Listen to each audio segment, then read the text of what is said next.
Hi friends, this is Sarah from Crafting and Relaxing.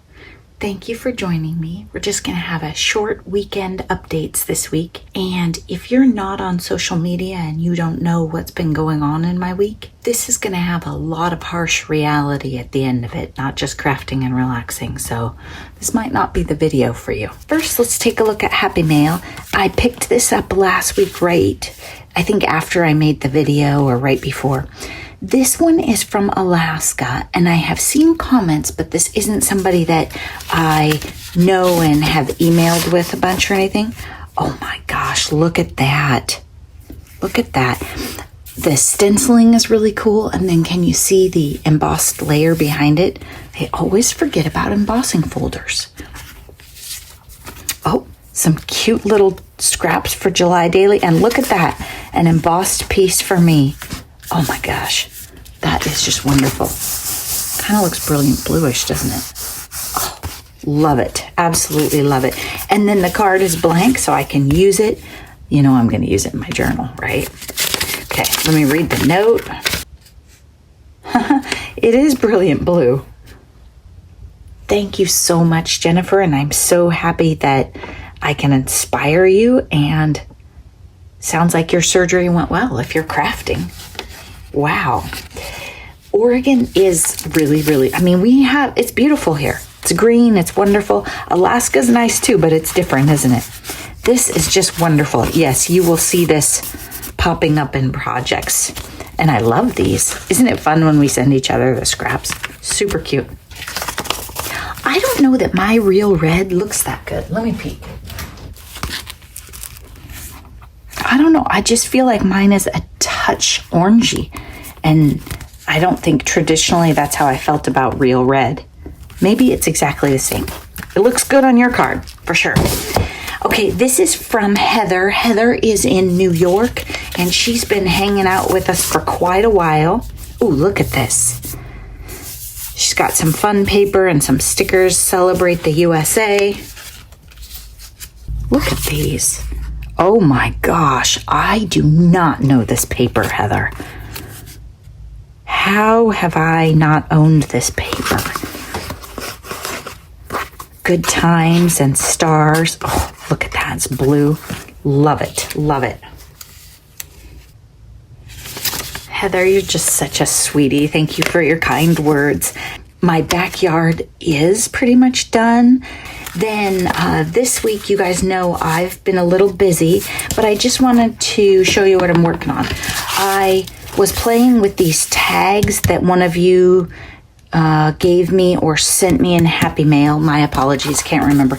And I put them on a cream-colored cardstock that I got in an estate sale that's a little on the thin side for card bases. And then I'm going to cut them out. I decided I wanted them all to be tags that were tough enough to put in journaling tuck spots. Then the postcards I stopped myself because these I might want to use on a layered collage or a page. So I don't know that I want to back them on cardstock. So I was going to wait. These are all self-adhesive. And then I have a few more little ones down here, and I decided I did want them on something that could tuck in and be sturdy. So I'm working on those. I was sorting those stamps that I got. Oh my gosh, that $9 worth of stamps. I have worked on that maybe 4 different days. I sat on the deck when we had the couch out last weekend and worked on it 2 different days while Wilson laid on the rug and we hung out. And then I worked on them some today in the front room with Sadie. So we're just sorting stamps like crazy. I'm still trying to figure out what I'm going to take to the beach because I had some things in mind. Maybe the things that have happened this week have changed what I want to work on. I don't know. I just kind of have to think about it. But I'm still really thinking about how can our girls' beach weekend clean my room. Let me show you what I started. I will make a video probably. I'm not committing to anything at this point. I think we're going to have less videos probably for a while, and I'll tell you what else is weird about them too. But anyway, I put scraps of cardstock, my scrap jars that I stamp on, scraps I found in the cupboard, some more scraps.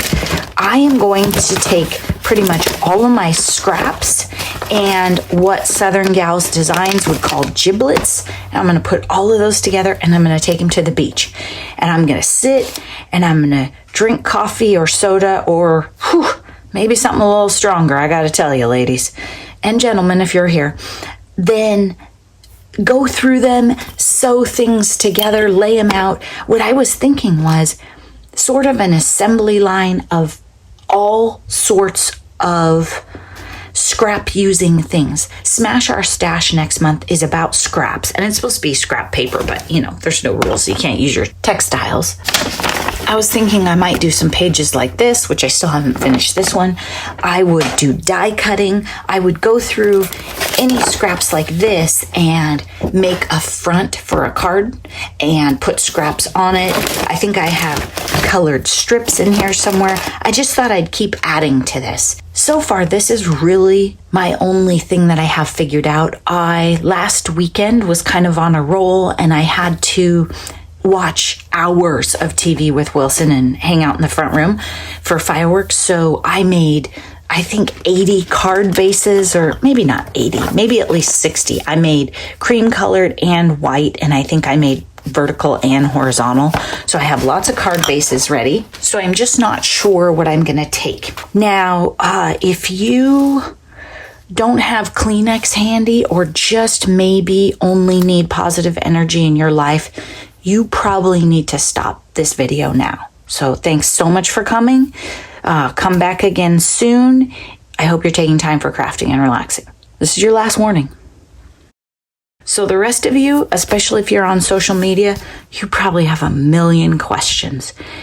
I'm going to try and tell you about my week, and if I can get it done, great. And if I can't, then I'll just say bye. So needless to say, you know I like to craft with Kleenex boxes, and I'm going to have a lot of them. And Mr. Crafting and Relaxing bought like a case of blue and purple ones, so I'll have that too. This one's going to be cute. So here's what happened.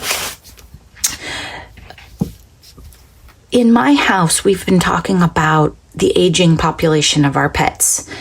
We were 2 dogs, 2 cats. We lost Pooh at the beginning of COVID. Wilson and Parker and Sadie, there's not a young one in the group. I think that's what happens as your household's older and you brought all your pets home a long time ago. Sadie last fall, she's the tiny black and white, and I'll put pictures on the screen so you can keep up. She is hard to keep weight on, and we've been switching her food and da-da-da-da, and I honestly didn't think she would make it this long. Then more recently, Parker, our gray tabby, had been showing, she just had some weird symptoms. Her front legs were a little shaky. Her eyes were weepy, and they were like, oh, it's allergies. And I said, it's not, because, I mean, it had been all through the winter. She would tunnel into our bed. We would actually lose her because she would be underneath the quilt. She just wasn't quite the same. And so we've been having a lot of blood work, and I'd been saying, hey, let's figure this out. And they diagnosed her with hyperthyroid, which if you saw my Parker, you would think is pretty funny because she is not a thin girl. We got more blood work done last week just to check her medication. And the blood work itself wasn't alarming, but Friday night, so this is 4th of July weekend, Friday night, she didn't quite finish her food. Saturday, she didn't eat. Sunday, she didn't eat.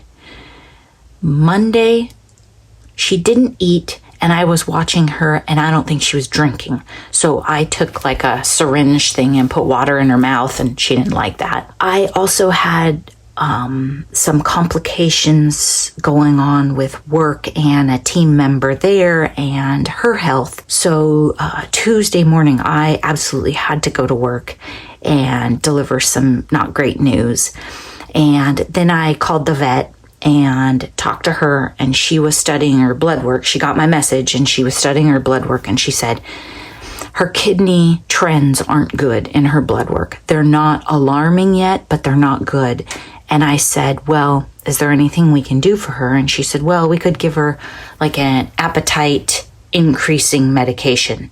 And I said, well, if it's a pill, she's not eating. And she said, well, you know, there's this plunger thing, and you can, okay, there's a lot of things that my Parker was. easygoing was not one of them. And she would take her long, scrawny arms and swat at you. So I wasn't sure about the pill thing. So I went in there, and the other thing that I realized was when I picked her up Monday night, it didn't hurt my back. And that was the first time, and I don't remember how long. And I thought, oh, she's lost a lot of weight. So when I took her into the vet on Tuesday afternoon, kind of thinking that we would talk about medications and figure something out for her, and they weighed her, she was down 1 pound in a month, because they had forgotten to weigh her when we took her in for blood work, so I couldn't ask that question. So we talked about likely options for her and how long she would be comfortable. And I had noticed that Tuesday I came home at lunch and I walked her outside, and she was moving maybe 5 feet at a time, and then she would rest, and she had trouble getting off the bed. So by Wednesday or Thursday she would have been suffering, and there just weren't really any other options for her. And I didn't want to give her medication and have her suffering and throwing up. I think with Pooh Bear, I probably let her go a little too long, and that wasn't what was best for her. So Tuesday afternoon, I said goodbye to my Parker, and it was pretty shocking. It was not, we had been monitoring her and we knew everyone was growing old, but I didn't expect that.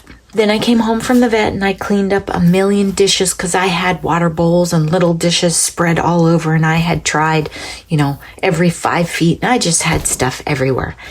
And I cleaned that stuff up and I arranged things, and I commented to Mr. Crafting and Relaxing that Wilson really wasn't moving around. He seemed really, really, really tired. And it was July 5th, and we both thought it was exhaustion from staying up so late the night before. And, 4th of July weekend is a hard weekend for anxiety dogs. And then there's a distraction because my new craft room partner is crazy. Let me show you. Miss Sadie, what are you doing? Miss Sadie, the cupboard of shame is not a safe place for kitties. Something could fall on you. You could have a craft-a-lanch in there. What are you doing? You should probably come out. Yeah. So, Wilson was probably a better craft room partner than her, right? She just gets into everything. Can you hear her purring?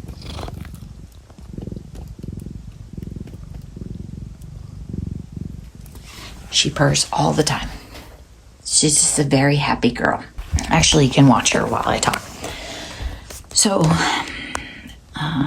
that evening we sat around, we watched some TV and adjusted to life without Parker, and Wilson laid by my feet and I sat on the couch and binge watched some TV and ate junk food. And then at 2:30 in the morning, I woke up to a sound I couldn't understand. I was laying in bed and I checked by my feet and there was Sadie. And I heard this noise in the front room that I just couldn't understand. And I went out there and it was Wilson, and he was belly breathing as though he was gasping for air. And it went on for quite some time. So I sat down next to him and I snuggled with him. And Miss Sadie, that's not a potty box, just so you know. She loves paper. She's playing in a giant pattern. So I sat with him and I snuggled him, and his breathing calmed down, but it was very labored. It was rough. And we sat there for a long time, and I held him and thought, is this the end? What is happening? And when it seemed like he was comfortable and he didn't need me, I grabbed my phone and I called the emergency vet and talked to them and said, is this a seizure? What could this be? I don't know what this is. She's crazy. I don't quite trust her. But she is helping us through this, isn't she? She just has that way about her. So I asked them if they thought it was a seizure, and they said no, they thought it was something more, and asked me how old he was and what size he was. She kind of helped me connect the dots, right? I knew he was getting old. The thing that I haven't really told you is we had been buying new food once or twice a week and trying things for probably, I don't know, maybe a month. We were like a pet food store in here with different stuff and canned foods and dry foods, and he just wasn't eating. He wasn't eating consistently. He wasn't even eating his dog bone treats when we would come and go consistently. So I talked to the people at the emergency vet, and I wasn't really in a position to bring him in. If you know about Wilson, he doesn't do vehicles, and it was tricky, and I didn't want to make any tough decisions with them. But I did talk to them about what medications I had on hand because I was worried about pain levels and stuff. Then when my vet opened in the morning, I talked to her, and we sedated Wilson because we have pills for that. Then we took him in. He was very thin. When my vet and my vet tech, who is my house sitter, looked at him, they saw what Mr. Crafting and Relaxing and I had been trying not to see maybe, and working so hard to overcome by buying him all the food that we could and fancy treats and everything. He was thin. While we were there, he had one of those breathing episodes. It became very obvious that it was time. We had to say goodbye to Wilson. Mr. Crafting and Relaxing and I held him, and we said bye to him. Then we came home. And now it's just us and Sadie, and we're adjusting, and our house is unnaturally clean and quiet. I miss the clack of the magnet from the dog door and the chewing on the bones in the background and the barking that would come out of nowhere and just make me jump out of my skin while I was crafting. But he was an old dog, and he was a dog that no one wanted, and we gave him a great life. I would ask that if you need a pet in your life, that you think carefully and you try and adopt. Try not to encourage people to have puppies and sell them in the newspaper.